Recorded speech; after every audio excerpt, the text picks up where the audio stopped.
अगर आपको लगता है कि आपका कोई भी दुश्मन नहीं है, तो थोड़ा सा कामयाब होकर देखिए, आपके सामने दुश्मनों की कितनी बड़ी फौज तैयार हो जाएगी। जिस प्रकार पतझड़ के बिना पेड़ पर नए पत्ते नहीं उगते, उसी तरह कठिनाई और संघर्षों के बिना किसी के भी अच्छे दिन नहीं आते। घर की कुछ जिम्मेदारियां उड़ा देती है रात की नींदों को, क्योंकि रात में जागने वाला हर कोई आशिक नहीं होता। किसी भी काम की शुरुआत करने के लिए आपको महान होने की जरूरत नहीं है, बल्कि महान बनने के लिए आपको शुरुआत करने की जरूरत है। समस्या देखकर जीवन में हार मत मानो, क्या पता इसी समस्या के अंदर तुम्हारी महान शुरुआत छिपी हुई हो, क्योंकि एक समस्या अक्सर एक बड़ी शुरुआत भी लेकर आता है। मेहनत हमेशा सीढ़ियों की तरह होती है और भाग्य लिफ्ट की तरह। लिफ्ट से भले ही आप जल्दी पहुंच जाएं, लेकिन इसका कोई भरोसा नहीं, क्योंकि लिफ्ट किसी भी समय बंद हो सकता है, लेकिन सीढ़ियां आपको आपकी मंजिल तक जरूर पहुंचा देगा। बस शर्त यह है कि केवल आप हार न माने। खुद को इतना काबिल बनाओ कि कोई भी ये ना बोल सके कि मेरे बिना तेरा क्या होगा। जो आपके भावनाओं को समझकर भी आपको तकलीफ देता हो, वह कभी भी आपका अपना नहीं हो सकता। जिंदगी में बुरे वक्त पर दिया गया किसी का भी साथ कामयाबी में मिली तालियों से कई गुना ताकतवर होता है। जब तक तुम कुछ नहीं बनोगे, तब तक ना कोई तुम्हें इज्जत देगा और ना कोई तुम्हारा सुनेगा। जिंदगी में आगे बढ़ना है तो बहरे बन जाओ, क्योंकि लोग वही बोलेंगे जिससे आपका मनोबल कम होगा। इस दुनिया में रोशनी फैलाने के दो ही तरीके हैं, या तो स्वयं ही दीपक बन जाओ, या उस दीपक के प्रकाश को फैलाने वाला दर्पण।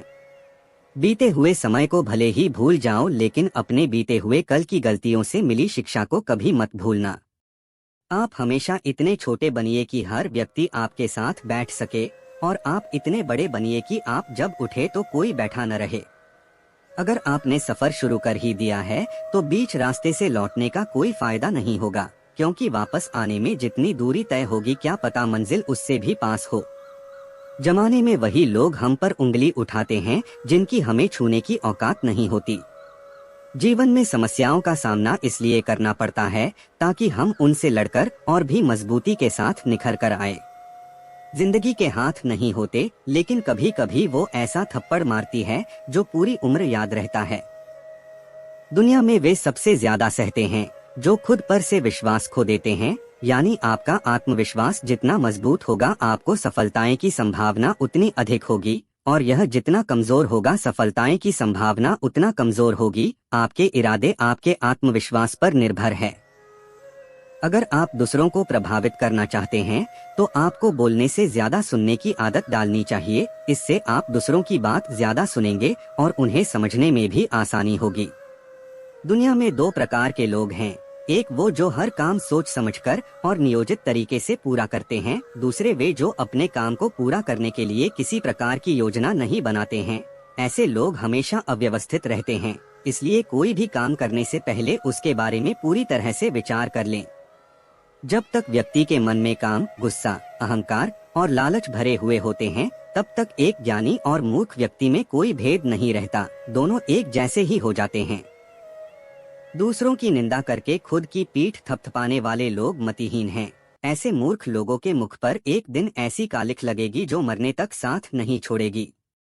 समय का दुरुपयोग करना या अपने काम में रुचि न लेना असफलता की राह पर ले जाने वाला कारक है। असफल लोगों की यह आदत होती है कि वे अपनी असफलता का दोष हमेशा दूसरों पर थोपने लगते हैं। किसी भी काम में असफल होने पर दूसरों को दोष देना ठीक बात नहीं है, क्योंकि जिस दिन आपकी पोल खुलेगी तब आपके पास कोई बहाना नहीं होगा। इसलिए अगर किसी कार्य को पूरा करने में आपसे कोई गलती हुई है, तो उसे स्वीकार करने में कोई हर्ज नहीं है। बारिश के मौसम में मेंढकों के टर्राने की आवाज इतनी अधिक हो जाती है कि कोयल की मीठी बोली उस कोलाहल में दब जाती है। इसलिए कोयल मौन धारण कर लेती है, यानी जब मेंढक रूपी धूर्त व कपटपूर्ण लोगों का बोलबाला हो जाता है, तब समझदार व्यक्ति चुप ही रहता है और व्यर्थ ही अपनी ऊर्जा नष्ट नहीं करता। इस दुनिया में तरह तरह के लोग रहते हैं, यानी हर तरह के स्वभाव और व्यवहार वाले लोग रहते हैं। आप हर किसी से अच्छे से मिलिए और बात करिए। जिस प्रकार नाव नदी से मित्रता कर आसानी से उसे पार कर लेती है, वैसे ही अपने अच्छे व्यवहार से आप भी इस भव सागर को पार कर लेंगे। तेजहीन व्यक्ति की बात को कोई भी व्यक्ति महत्व नहीं देता है, उसकी आज्ञा का पालन कोई नहीं करता है। ठीक वैसे ही जैसे जब राख की आग बुझ जाती है तो उसे हर कोई छूने लगता है। जिस जगह आपके जाने से लोग प्रसन्न नहीं होते हों, जहाँ लोगों की आंखों में आपके लिए प्रेम या स्नेह न हो, वहाँ हमें कभी नहीं जाना चाहिए, चाहे वहाँ धन की बारिश ही क्यों न हो रही हो। एक बार माफ करके अच्छे बन जाओ, परंतु दोबारा उसी इंसान पर भरोसा करके बेवकूफ कभी न बनो। शांति से भी दुखों का अंत हो जाता है और शांत चित्त मनुष्य की बुद्धि शीघ्र ही स्थिर होकर परमात्मा से युक्त हो जाती है। हमारी आस्था की परीक्षा तब होती है जब हम जो चाहे वो न मिले और फिर भी हमारे दिल से प्रभु के लिए शुक्रिया ही निकले। लोग अक्सर सच कहने से बचते हैं या डरते हैं, पर सत्य कभी छुप नहीं सकता और न ही कभी मिट सकता है। कितना भी छुपा ले पर सच तो उजागर हो ही जाएगा। इच्छा पूरी नहीं होती तो क्रोध बढ़ता है और इच्छा पूरी होती है तो लोभ बढ़ता है। इसलिए जीवन की हर स्थिति में धैर्य बनाए रखना। श्री कृष्ण ने कहा है, अगर तुम्हें किसी ने दुखी किया है तो बुरा मत मानना। लोग उसी पेड़ पर पत्थर मारते हैं जिस पेड़ पर ज्यादा मीठे फल होते हैं। श्री कृष्ण कहते हैं कि मनुष्य को अपने मन को बार बार समझाना चाहिए कि ईश्वर के सिवा उसका कोई नहीं है। मेरे लिए न कोई घृणित है और न ही कोई प्रिय, न कोई निर्धन है और न ही कोई धनी। बस जो भक्ति भाव के साथ मुझे याद करते हैं, मैं उनका हूँ और वो मेरे। आप वही हैं जिसमें आप विश्वास करते हैं। आप वह बन जाते हैं जो आप मानते हैं कि आप बन सकते हैं। जिस इंसान के चारों तरफ नकारात्मक लोग रहते हैं, उस इंसान का मंजिल से भटक जाना तय है। सुख दुख का आना जाना सर्दी गर्मी के आने जाने के जैसा ही है, इसलिए इन्हें सहन करना सीखना ही उचित है। जीवन में वाणी को संयम में रखना अनिवार्य है, क्योंकि वाणी से दिए हुए घाव कभी भरे नहीं जा सकते। मनुष्य उसके लिए शोक करता है जो शोक करने के योग्य नहीं है, और फिर भी ज्ञान की बातें करते हो। बुद्धिमान व्यक्ति ना जीवित और ना ही मृत व्यक्ति के लिए शोक करते हैं। श्री कृष्ण कहते हैं, शरीर नश्वर है पर आत्मा अमर है। यह तथ्य जानने पर भी व्यक्ति अपने इस नश्वर शरीर पर घमंड करता है, जो कि बेकार है। शरीर पर घमंड करने की बजाय मनुष्य को सत्य स्वीकार करना चाहिए। सबसे समझदार और स्थिर बुद्धि वाला व्यक्ति वही है जो सफलता मिलने पर अहंकार में नहीं आता और विफलता मिलने पर गम में नहीं डूब जाता। श्री कृष्ण कहते हैं, किसी के साथ चलने से ना तो कोई खुशी मिलती है और ना ही लक्ष्य। इसलिए मनुष्य को सदैव अपने कर्मों पर विश्वास करते हुए अकेले चलते रहना चाहिए। याद रखें कि कोई भी काम बिना बाधा के पूरा नहीं होगा। सफलता उन्हीं लोगों के कदम चूमती है जो अंत तक प्रयास करते हैं। ज्ञानी व्यक्ति को कर्म के प्रतिफल की अपेक्षा कर रहे अज्ञानी व्यक्ति के दिमाग को अस्थिर नहीं करना चाहिए। क्रोध से माया उत्पन्न होती है, माया से बुद्धि व्यग्र होती है और व्यग्र बुद्धि से विचारों का नाश होता है। और एक बार जब विचारों का नाश होता है, उस वक्त सब खत्म हो जाता है। जो अपनी सोच को नियंत्रित नहीं रख पाते, उनकी सोच उन्हीं की दुश्मन बन जाती है। भगवान की शक्ति आपके पास हमेशा मानसिक कार्यों, एहसास, श्वास के रूप में है, जिसका उपयोग आप हमेशा करते हैं। सम्मानित व्यक्ति के लिए उसका अपमान मृत्यु से ज्यादा बुरा है, क्योंकि दुनिया अपमान की ही बात करेगी। व्यक्ति जो चाहे वो बन सकता है, अगर वो अपने लक्ष्य पर पूरे विश्वास के साथ काम कर रहा है तो। अशांत मन को काबू में करना बहुत मुश्किल है, लेकिन बार बार कोशिश करने पर यह किया जा सकता है। जो खुद पर विश्वास करते हैं, वो किसी भी चीज के लिए भगवान के अलावा किसी पर आश्रित नहीं होते।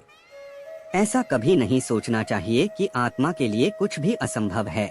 यह सोचना ही सबसे गलत है। अगर यह पाप है तो वही पाप है कि हम खुद को और दूसरों को कमजोर कह रहे हैं। भगवान प्रतिमाओं में नहीं बसते, आपकी भावनाएं ही भगवान है और आपकी आत्मा ही परमात्मा का मंदिर है। एक राजा अपने राज्य से एक लंबी यात्रा के लिए निकलता है तो सारे गांव वाले उन्हें पानी के जहाज तक छोड़ने आते हैं। राजा जैसे ही पानी के जहाज पर चढ़ता है तो उसके गांव का एक आदमी उनके पास आता है और उनसे कहता है कि राजा साहब, जब आप जंगल से होते हुए जाएंगे तब आपको जंगल में 2 फुट का आदमी मिलेगा और वह आदमी आपसे लड़ने के लिए चैलेंज करेगा, तो आप उसे जान से मारे बिना आगे मत बढ़ना। अब राजा उस आदमी की बातें मानकर यात्रा के लिए निकल जाते हैं।